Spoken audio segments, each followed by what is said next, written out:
Hello, team. All right, today our training is on the CGx or the genetic cancer screening. Any of you guys are from back when, before the CMS blow up with all the fraud that went on back about a year or so ago, when they were trying to do this in the individual market? Um, Kind of forget most of that. We're going to hit on some highlights today. Just like all the other trainings, I have a little disclaimer. If you have not gone through all of the material we provided you in the websites and the brochure and digested that and fully understand the terminology, the testing methods, things like that, then don't waste your time with this video yet because it will confuse you. Go back and know the material, come back, and what this does is it highlights the material that's in here and turns it into something that you can take and use in the field and make it useful.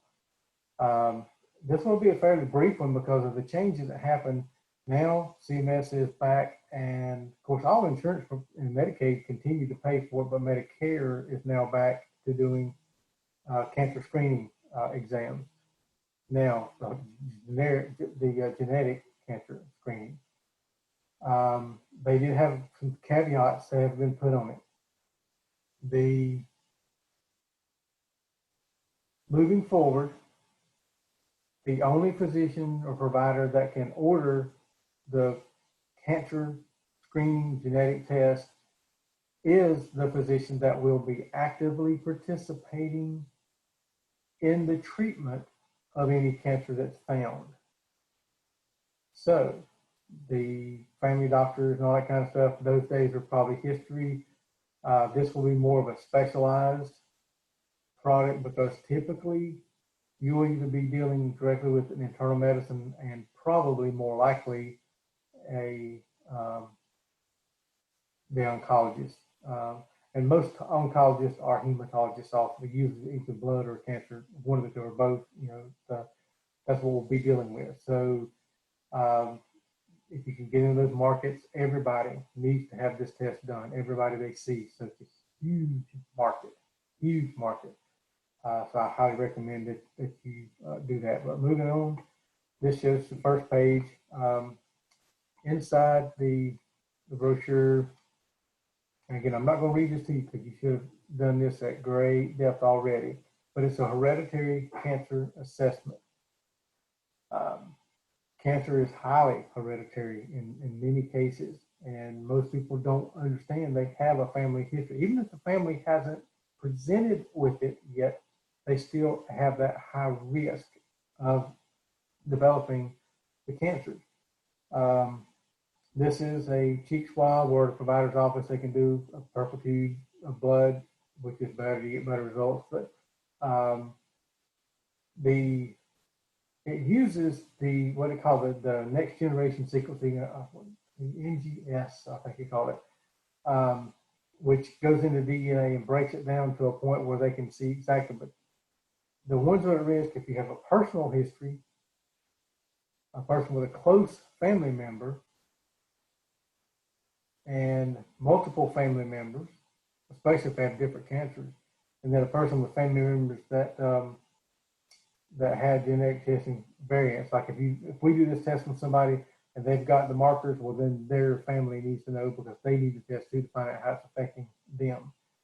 Some of the most common ones here you see at the bottom: breast, ovarian, pancreatic, colorectal, prostate, gastric, and skin cancer. So those are real there, and a lot of them overlap. Like the BRCA1 and 2 for breast cancer is actually the same gene sequence that does the colorectal cancer and vice versa. So it's all interchangeable. So I highly recommend if you look into that. And then, like I said, who should be tested? Personal history, family history, or early onset. So everybody needs to have this test. I don't actually have a copy of the sample result, but this is pretty basic stuff right here. Once you go through and you understand all this terminology in this brochure, go through and look at all that. And then to get a good start before we get into this or the next one I'm going to talk about, the CGx would be to study up on the genome project. That gives you a good insight into how we've gotten where we are here with the testing. So you got to do your homework. This is your livelihood. You need to know what you're talking about. Go through here, understand, break down this material. Now, a couple of marketing things you need to know.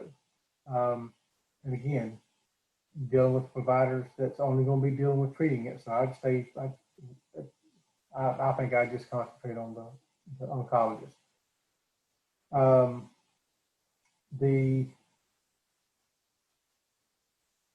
There is no more testing the individual. Now, I know some folks that are doing pretty well. They're doing speaking engagements, introductions or whatever to different people, and like an insurance agents dealing with their senior clients or whatever.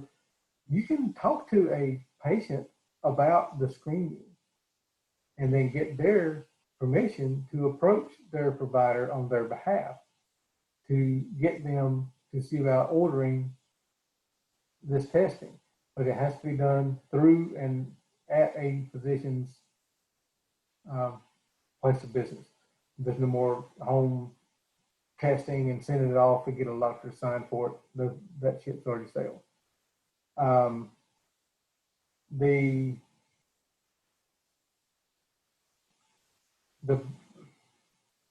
The big thing here is if these diseases are caught early enough. The reason CMS will pay for them, and very handily pay for them, things very expensive, is they're saving money. Because I mean, if they can find a cancer that they can treat for $20,000 or $25,000, that's going to lead into a $300,000 or $400,000 hospitalization or a month on a vent or something like that, then that's why they're paying for it, is to head this treatment stuff off. So you want to get that done as early as humanly possible. And then reach out to their family, because this is where the referral training I've got comes into play. You got somebody that comes back that's diagnosed with this, well, they've got relatives. Instantly, you've got a dozen or more hot leads to go talk to those providers of those family members, because if one lady has got the BRCA genes or whatever, she's most likely got, if her parents are still living, her siblings, if they're still living, and her children that are still living. All of those now need this test because she is positive. So now you've got all those other ones that you can talk with, let them know what's available, how the test is, who your provider, and I got little forms where you make up your own, whatever it says, have permission to contact your provider on your behalf to get the process started to order this test. And your goal is to get that provider on board so they'll start ordering it for everybody. It's a real good way to make a good residual income, because they're testing everybody that comes through that office and then their relatives. So that would work there. But no more individual marketing other than trying to get to their physicians. There won't be any more us doing the test. I'm glad those days are gone, but that was a headache. The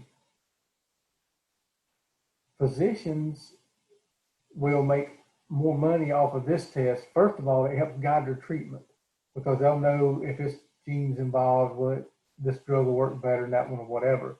They'll get some recommendations back on that too from the lab that does the test. But knowing the information that's going through and being able to help treat their patients ahead of game makes them look better, gives them more credibility, gives them more referrals for other patients to come into the practice. Their reimbursement, obviously, if they're CMS involved, those scores we talked about in different trainings, they're getting higher satisfaction scores. They're getting better outcomes. So if you got somebody that walks in here and gets tested, and then they find somebody else, they call a friend of theirs, and they get tested, and then they head off this long, drawn-out prostate cancer snafu and surgeries and all that stuff, their numbers are higher. They're treating patients, they're getting better, so that's increasing the reimbursement rate. Their satisfaction scores are higher because they're detecting it early, treating it without disrupting their lives. Their reimbursement rates are higher. And then they have the increased office visits for people coming by just to get the results. Hey, you look great. Everything's fine. Nothing to worry about. Call me back in 6 months. We'll look at it and see what's going on. 90 seconds. Boom. Pay the lady on the way out. That's pretty much the way it's going to work.